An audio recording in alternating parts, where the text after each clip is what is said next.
My son is a monster, and because he is a monster, I have lost my daughter. Now, Ella had been stabbed 17 times and beaten and choked, and basically my daughter was tortured.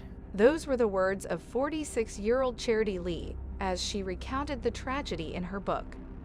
Words no mother should ever have to say. How did a seemingly normal-looking 13-year-old boy end up killing his sister in such a savage manner?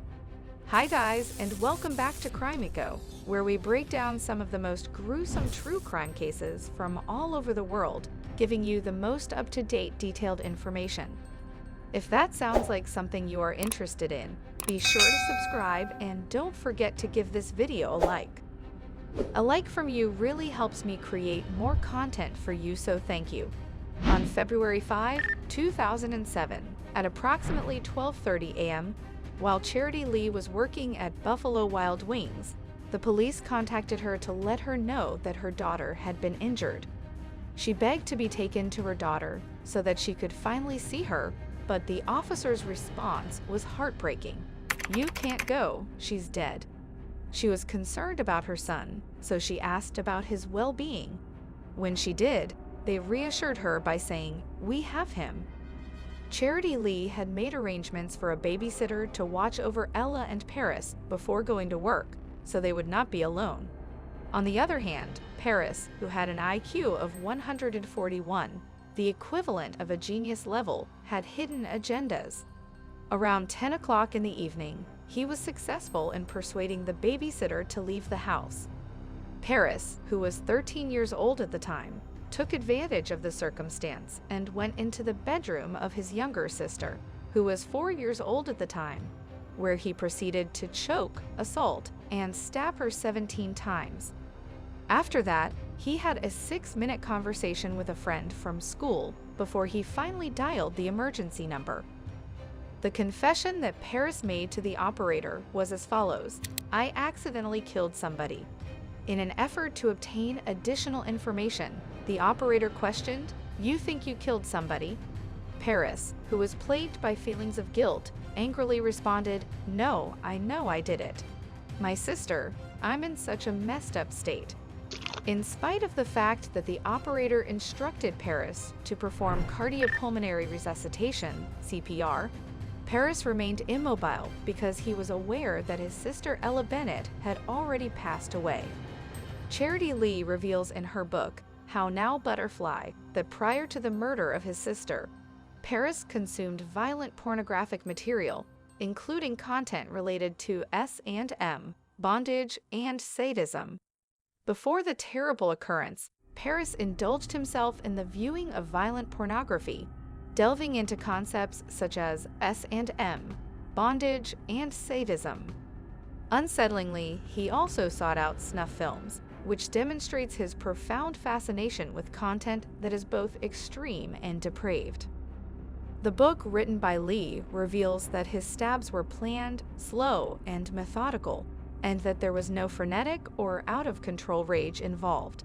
It appears that a calculated and sadistic approach was taken, as the majority of the wounds were superficial jabs and punctures rather than deep lacerations. At first, Paris asserted that he had killed his sister because he had a hallucination in which his sister appeared to him as a demon with the head of a pumpkin, and she was on fire. However, he later admitted to planning the attack on his younger sister, revealing that he intended to not only kill her, but also to kill his mother in the process of carrying out the attack. It was Paris's intention to cause his mother as much anguish as possible by removing both of her children from the household. Knowing that he would spend the rest of his life behind bars, for killing his sister would mean that she would be doomed to a life of anguish.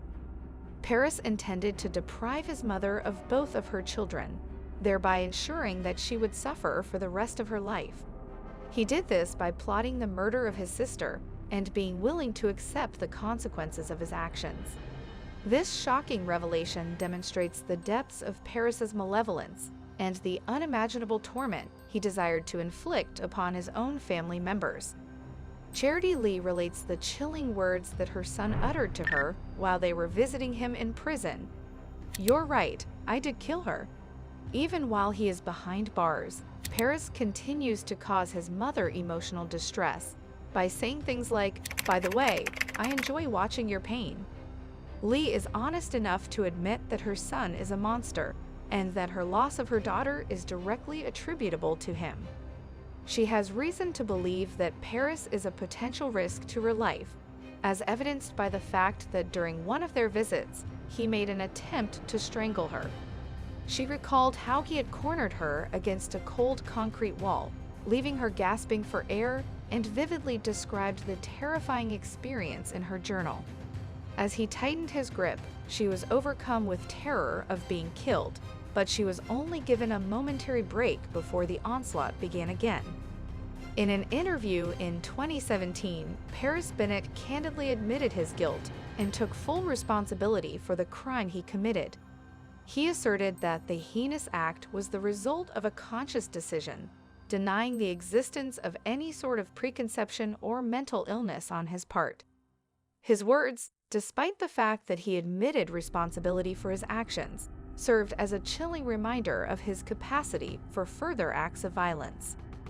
Paris Bennett gave an interview to Piers Morgan in which he discussed the convoluted reasons that led him to commit the heinous act of murdering his 4-year-old sister and directing the attack against his mother.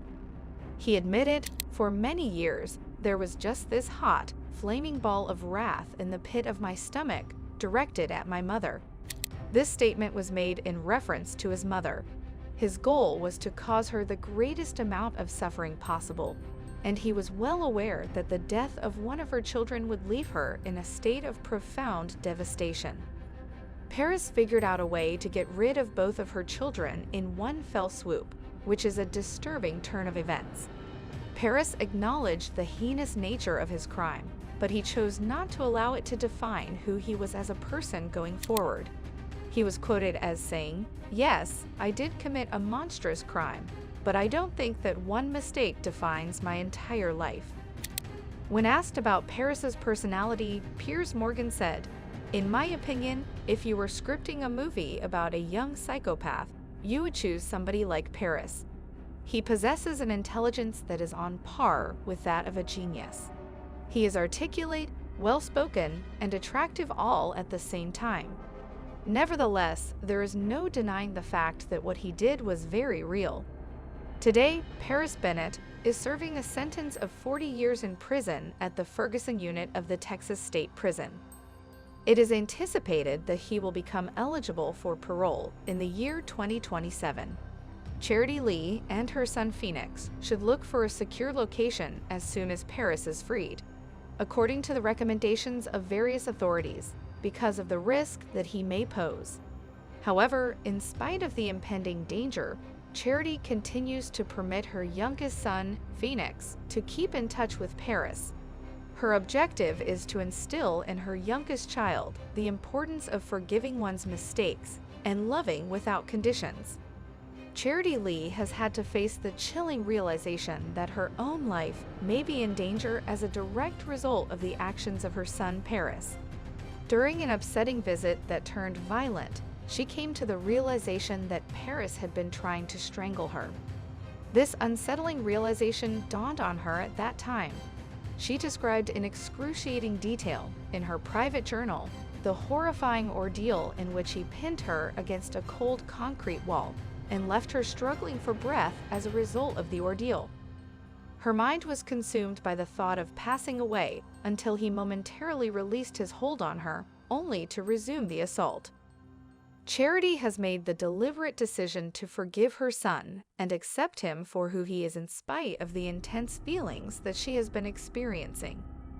She makes the statement, "My son is a psychopath," in which she admits that Paris is a psychopath and that she is aware of his capability to commit unspeakable acts. "I am unable to assist him. It's possible that this won't be relevant in the long run. It's possible that what matters is that I can't give up on him at this point in time. Since the day I found out I was pregnant with him, I have loved my firstborn child with the same level of fervor and devotion as I do now. The fact that Charity is aware of Paris's condition does not change the fact that she is concerned about the threat he poses. She has no doubt in her mind that, given the right set of circumstances, he would kill again without batting an eye, showing little remorse for the crimes he has committed in the past. She is concerned that there is a lack of regard for human rights in the Texas prison system, and she says that she sincerely hopes that he will not have the opportunity to claim another victim while he is incarcerated. She is aware of the environment that he will encounter in prison. Charity Lee went on to have another child, a boy named Phoenix, in 2012, despite the traumatic experiences she had with her older daughters, Ella and Paris.